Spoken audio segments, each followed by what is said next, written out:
As you can imagine, JavaScript can become quite complex, and once you start programming yourself, you will need some tools to help you testing and debugging your code. We'll take advantage of the web developer tools offered by Google Chrome.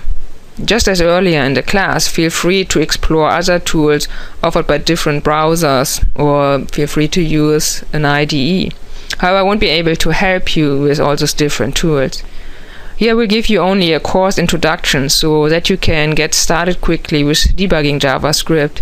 You can find more details at Chrome's web developer support site.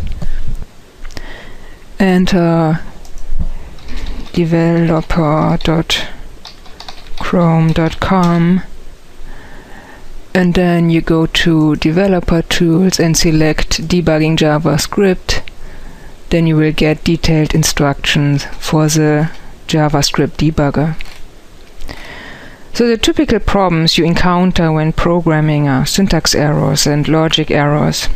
If you type your code in a text editor like Notepad++, as we did before, then the text editor will not flag any syntax errors. But what you can do is you can actually type and edit your code with Chrome's tools and use it almost like a full-fledged IDE. So let's look at the virtual pig example. So to open the developer tool, you go up here in the upper right corner, and under More Tools you select Developer Tools. And you have seen this one before. Make sure you have sources selected, and if you haven't opened yet, then you just open here the JavaScript file. You can also change the font size, so let's make this a little larger so we can see more. Okay, so now you can see I can type something in here, and the star up here indicates that I've made a change, but the file hasn't been saved. So I need to save this, and it will ask me where to save this, and I'm already at the right place, so make sure you go to the place where you have the original JavaScript file, and then it will save and replace it. So next time if I make another change and again I save it, it will directly save it at the location where I saved it before. There are sometimes you might see also here a star indicating that the page that's shown here is not based on the same JavaScript file than here, so you might have to refresh your page.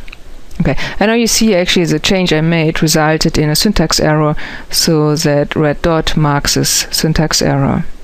Let me actually erase this one. Now one thing to note is that syntax errors here in JavaScript are detected during runtime. If I make a syntax error in a piece of code that's not executed, it will actually not be flagged. So let's say if I go to the happy state class, and there's this process event method, and down here there's a default case that should never occur. So let me add some line here that's actually syntax error. So I use here the variable keyword, but I don't use the variable name. So that should result really in a syntax error.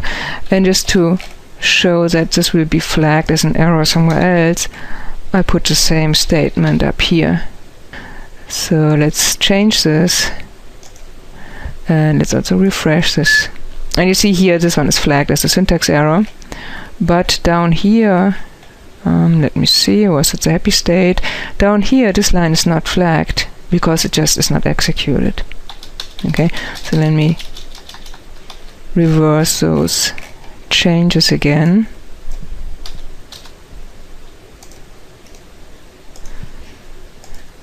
Now let's use the debugger. So the debugger allows you to step through the code one instruction at a time, inspect the content of variables, and allows you to inspect the chain of function calls, for example. Assume we want to check whether the process event method is actually working as intended. So I could set a breakpoint here, and to do that I just click on the line where I want execution to pause, and then I can step through the code step by step. So let's say I generate an event, the food event, As you can see, nothing happened. I might have to set this breakpoint actually in this line. Alright, so it stopped execution here, yeah, it paused, as you see up here. And now we can inspect the variables. So for example, here's a parameter event, and let's say I want to know what the content is.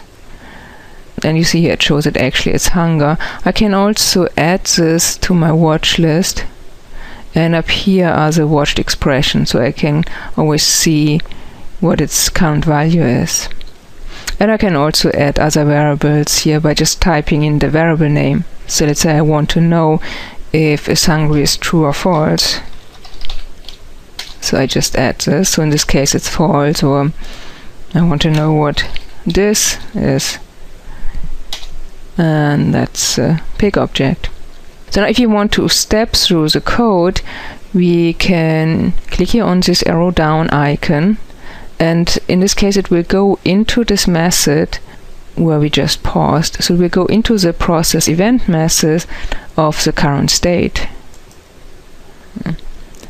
You see here it updates the variable values. The event, that parameter now refers to this parameter, and it's still hunger, but this is now happy state and no longer the pig in this context. And this hungry is not accessible at this point because this method is in the happy state class and it doesn't have access to the, let's see, to the variable is hungry that's declared in the pig class. Okay, so we can keep stepping through, and we set hungry to true. And here, if we think that this method is correct, we can step over this method instead of going inside it by clicking on this icon here. And then it returns new hungry state. Okay, let's resume execution. Let's stop once more execution by causing another event. So let's say the food event. As you can see here now, the event is food, is hungry is true, and we are in the pig. And I want to point out the call stack here. So the call stack, the first line shows you the current method or function that's right now executed. So that's a process event function, or actually method. And below it you will see the method or function that has called process events. And there are some other further functions that they're not really visible to us because you can see they come from jQuery UI. Okay, and so if we step into now the process event method for the state class, then you will see here now we are in hungry_state.process event, and this has been called by the pig method process event. And then we can resume execution. Okay, I strongly recommend to play around with this, try out some of the other options, and read the tutorial on Chrome's website about debugging JavaScript.